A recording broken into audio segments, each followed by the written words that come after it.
स्वागत है बच्चों। आज हम जो है सर्वनाम पढ़ेंगे। सर्वनाम सर्वनाम क्या है? अगर हम जो एक एग्जाम्पल देखते हैं, राम बाजार जा रहा है और वह बाजार से फल लाया। अब इसमें राम क्या है? राम है संज्ञा। और उसके बाद में जब हम दूसरा वाक्य बोलते हैं तो उसमें लिखा हुआ है वह बाजार से फल लाया। तो यहाँ पर वह जो है वो क्या है? राम की जगह जो है जो दूसरा शब्द हमने यहाँ पे प्रयोग किया है वह जो है वह सर्वनाम है। इसलिए हम ये कह सकते हैं कि संज्ञा के स्थान पर जो शब्द प्रयोग में लाए जाते हैं उन्हें हम सर्वनाम कहते हैं। जैसे यहाँ पे राम बाजार जा रहा है और राम की जगह यहाँ पे हमने क्या लिखा? वह बाजार से फल लाया। तो वह क्या हुआ? यहाँ पे सर्वनाम हुआ। जैसे दूसरा उदाहरण है, अमिताभ बच्चन और शाहरुख खान अच्छे कलाकार हैं। ये दोनों मेरे मनपसंद कलाकार हैं। अब इसमें अमिताभ बच्चन, शाहरुख खान, ये सब क्या हुआ? संज्ञा हो गई। और उसके बाद में दूसरा जो वाक्य है, ये दोनों मेरे मनपसंद कलाकार हैं। दूसरे वाक्य में ये और मेरे, ये क्या हो गए? सर्वनाम हो गए। तो इसमें हमने जो है उन्हीं संज्ञा को हमने दोबारा ना लिखकर यहाँ पर उन्हें दूसरे शब्दों का प्रयोग करा है और इसीलिए ये जो दूसरे शब्द प्रयोग किए गए हैं ये सर्वनाम कहलाते हैं। ये मेरे। सर्वनाम की परिभाषा। अब हम सर्वनाम की परिभाषा को हम ऐसे बता सकते हैं कि वह शब्द जो संज्ञा के स्थान पर प्रयोग लाए जाते हैं उन्हें हम सर्वनाम कहते हैं, जो संज्ञा के जगह काम आते हैं। जैसे मैं, हम, तुम, वह, आ, उसकी, यह, वह, तुम्हें और भी आदि अनेक शब्दों को हम सर्वनाम कहते हैं। सर्वनाम जो होता है बच्चों, उसको पहली बात तो वचन, लिंग और कारक के अनुसार सर्वनाम शब्दों का यूज़ किया जाता है। सबसे पहले हम यहाँ पे वचन के अनुसार पढ़ेंगे। वचन के अनुसार सर्वनाम शब्दों के रूप जो है वह बदले जाते हैं। जैसे एक वचन है मैं, तो बहुवचन हो जाएगा हम। वह एक वचन है तो उसका बहुवचन हो जाएगा वे। यह एक वचन है तो उसका बहुवचन हो जाएगा ये। एक वचन मेरा है तो उसका बहुवचन हो जाएगा हमारा। एक वचन उसका है तो बहुवचन उनका। एक वचन इसका है तो बहुवचन इनका। जब बहुवचन होगा तो इसमें जो है शब्द जो है वो बदल जाएंगे।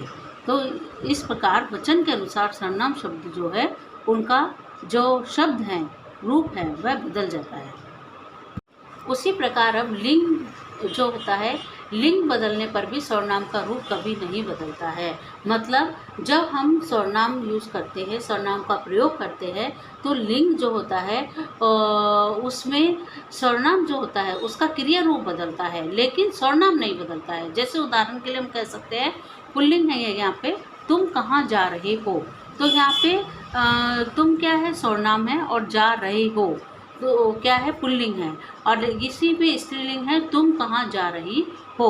तो यहाँ पे जो है क्रिया जो है वो चेंज हो गया, रहे हो, और स्त्रीलिंग में क्या हो गया है? रही हो गया है। लेकिन जो सर्वनाम है वो जो है नहीं बदला है, वो बदला नहीं है। तुम, इसमें भी तुम था पुल्लिंग में और स्त्रीलिंग में भी तुम था। दूसरा सेकंड एग्जाम्पल है, जैसे वह क्या पढ़ रहा है, पुल्लिंग। स्त्रीलिंग में वह क्या पढ़ रही है। अब पुल्लिंग जो था उसमें भी क्रिया रूप चेंज हो गया, रहा है, और इसमें भी क्रिया रूप चेंज हुआ है, रही है। लेकिन जो सर्वनाम था वह चेंज नहीं हुआ है, वह नहीं बदला है। तो सर्वनाम जो है वह नहीं बदलेगा। ऐसे ही थर्ड है, वह सो जाएगा। जाएगा पुल्लिंग और स्त्रीलिंग है वह सो जाएगी। तो स्त्रीलिंग में क्या हो गया? जाएगी हो गया। लेकिन ये क्या चीज़ चेंज हो गई? यहाँ पे क्या चीज़ बदली है? जो यहाँ पर है क्रिया बदली है, सर्वनाम नहीं बदला है। सर्वनाम वह जो है वह यूं की यूं है और वह नहीं बदला है। तो इसलिए लिंग में जो होता है सर्वनाम कभी भी नहीं बदलता है, क्रिया रूप बदलती है। दिए गए वाक्यों में से सर्वनाम से छाट के लिखिए। ये एक्सरसाइज जो है वो हम कर रहे हैं। फर्स्ट है, तुमने मुझे बुलाया। तो इसमें जो सर्वनाम है वह है तुमने मुझे। सेकंड, पुलकित को उसकी किताब दे दो। तो यहाँ पे उसकी जो है वह सर्वनाम है। थर्ड, वह खेल रहा है, वह सर्वनाम है। आप कहाँ जा रहे हो, फोर्थ, आप जो है सर्वनाम है। फिफ्थ, तुम क्या करते हो, तुम जो है वो क्या है यहाँ पे सर्वनाम है। सीता कल घूमने जाएगी और उसने सामान बांध लिया है। यहाँ पे उसने जो है सर्वनाम है। प्रिया घर बना रही है और वह बहुत सुंदर है, यहाँ पे वह सर्वनाम है। 8वां, आप लिख रहे हैं, आप जो है वह सर्वनाम है। मुझे ये दे दीजिए, यहाँ पे मुझे और यह दोनों सर्वनाम है। जिसकी लाठी उसकी भैंस, उसमें जिसकी और उसकी दोनों सर्वनाम है। बच्चों, अब हम पढ़ेंगे सर्वनाम की आवश्यकता है कि सर्वनाम क्यों आवश्यक है। सबसे पहली बात तो कि ये वाक्य की सुंदरता बताते हैं। जैसे हमने पढ़ा था पहले, एग्जाम्पल जो पढ़ा था हमने, राम जा रहा है और फिर उसके बाद में वह बाजार से फल लाया। तो यदि हम उसमें बार बार राम राम राम लिखेंगे तो वह अच्छा नहीं लगेगा। इसकी जगह हमने जब वह लिखा तो वह ज़्यादा जो है वाक्य को सुंदर बनाता है, इसलिए ये वाक्य की सुंदरता को बढ़ाते हैं। दूसरा, बार बार संज्ञा के प्रयोग से बचा जा सकता है कि बार बार हमें इसमें संज्ञा के जो शब्द हैं वो हमें बार बार नहीं लिखने पड़ते और हम उनकी जगह दूसरे शब्द प्रयोग में लाते हैं। तीसरा, पढ़ने में अच्छे लगते हैं, इसलिए हम जो है सर्वनामों को यूज़ करते हैं या सर्वनाम की आवश्यकता है। Thanks for watching. Don't forget, please like, share and subscribe. और हम नेक्स्ट वीडियो में सर्वनाम के बारे में और पढ़ेंगे बच्चों।